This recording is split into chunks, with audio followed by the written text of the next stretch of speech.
क्रांती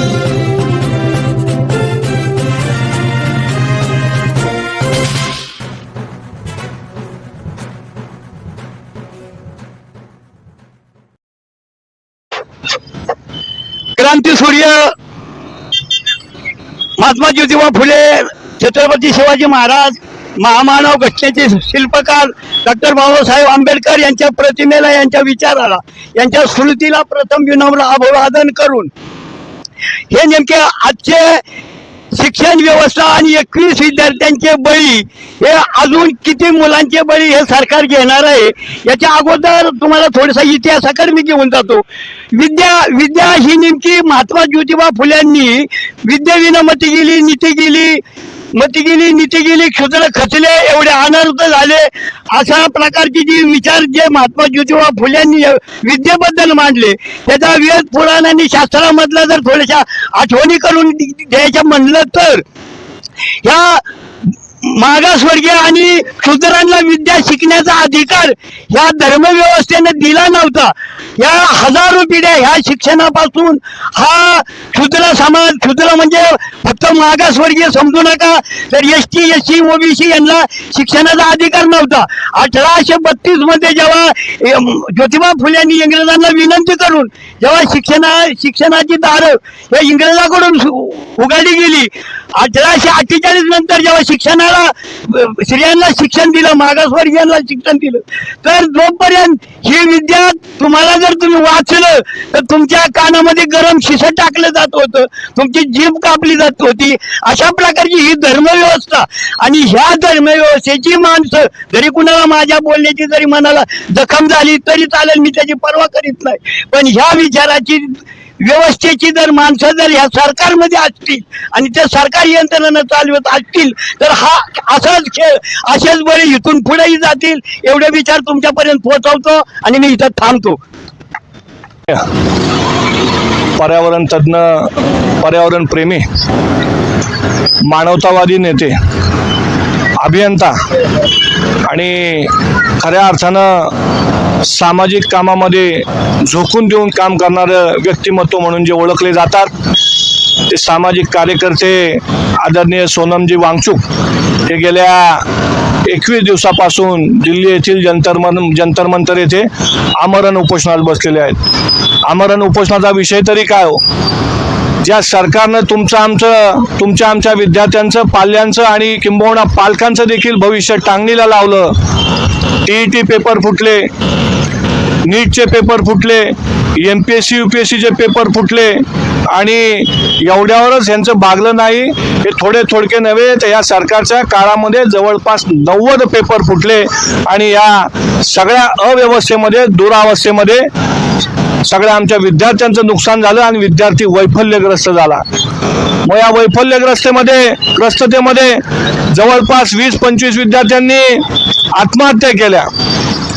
बरं, याची जबाबदारी कुणाची, याचं उत्तरदायित्व कुणाचं, ह्याचं देखील उत्तर द्यायचं काम हे निर्धावलेलं सरकार करत नाही. मग अशा वैफल्यग्रस्त अवस्थेमध्ये विद्यार्थ्यांनी जर टोकाचं पाऊल उचललेलं असेल, त्यांचे पालक हतबल असतील, तर मग अशा वेळेस या सरकारला प्रश्न विचारायची जबाबदारी स्वतःच्या खांद्यावर घ्यायचं काम हे दिल्लीमध्ये सोनम वांगचुक यांनी केलंय. मग आज आपलं देखील नैतिक कर्तव्य, जबाबदारीने उत्तरदायित्व आहे की सोनम वांगचुक यांच्या उपोषणाला पाठिंबा देण्यासाठी आपण सर्वांनी जमायला हवं. या एकमेव तळमळीतून आणि भावनेतून समस्त पुरंदरकरवासियांनी शिवसेना उद्धव बाळासाहेब ठाकरे पक्षाच्या वतीने समविचारी पक्ष, सामाजिक संस्था आणि समस्त पुरंदरकर नागरिक, पालक आणि विद्यार्थी असतील, या सर्वांनी कालपासून मनोमन ठरवलं की आम्ही उपोषणस्थळी येणार, तुम्ही उपोषण चालू करा. या पुरंदरकरांच्या भावनेतनं साखळी उपोषण चालू झालेलं आहे, आणि कालपासून शेकडोनी पुरंदरकर इथं येऊन गेलेले आहेत, आपली मनोगते व्यक्त केली, आपल्या व्यथा व्यक्त केल्या, आणि अतिशय समाधान वाटलं की सर्वसामान्य माणूस आज या लढाईत पेटून उठलेला आहे. आज सोनम वांगचुक यांना सरकारने दडपशाहीने उपोषण स्थळावरून अक्षरशः उचलून नेलेलं आहे.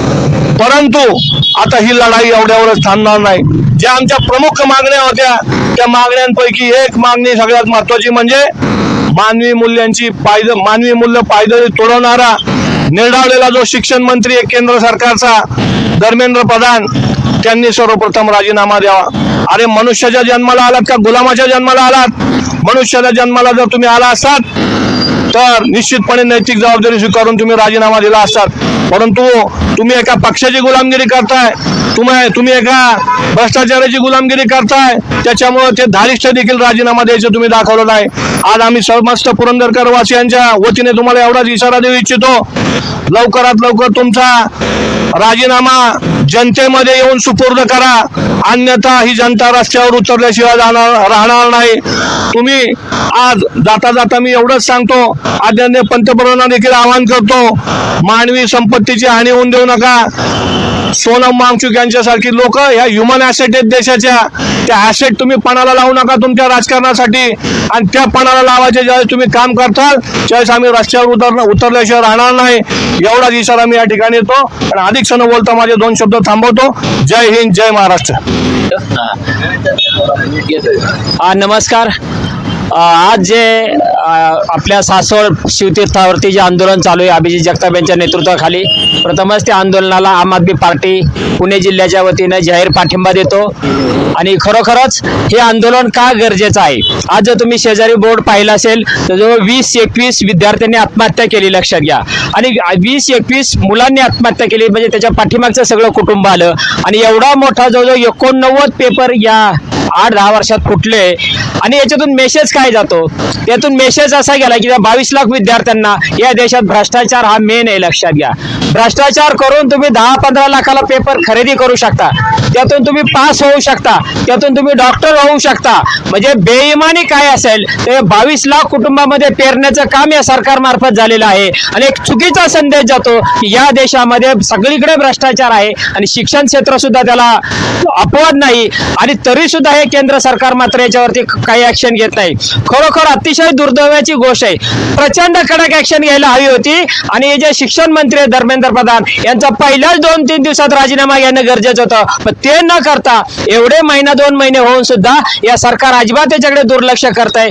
हे 100% सांगतो, हे लोकशाहीचे लक्षण नसून या देशात हुकुमशाही पद्धतीने लोकशाही चालू आहे, याचंच हे द्योतक आहे. आणि म्हणून या जनतेनं तुमच्या माझ्या सहित सर्वांना, आपण जरी वेगवेगळ्या पक्षाचे असलो तरी पण प्रथम या देशाचे नागरिक आहोत, प्रथम भारतीय आहोत, लक्षात घ्या. या अर्थानं आज प्रत्येकाने या आंदोलनात सहभागी झालं पाहिजे.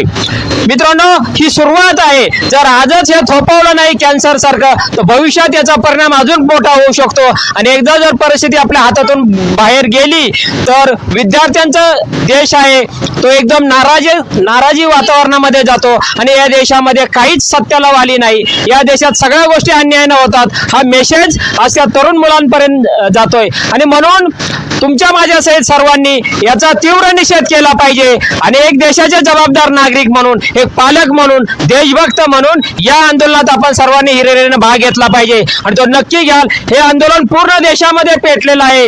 हा लढा कुठल्या सरकारविरुद्ध असल्यापेक्षा हा लढा इथल्या अन्यायाविरुद्ध आहे, हा लढा खोट्या विरुद्ध आहे, हा लढा असत्याविरुद्ध आहे, हा लढा भ्रष्टाचाराविरुद्ध आहे आणि हा लढा अनैतिकते विरोधात आहे. एवढंच मी सांगतो. परत एकदा आम आदमी पार्टीच्या वतीने जाहीर पाठिंबा देतो आणि थांबतो.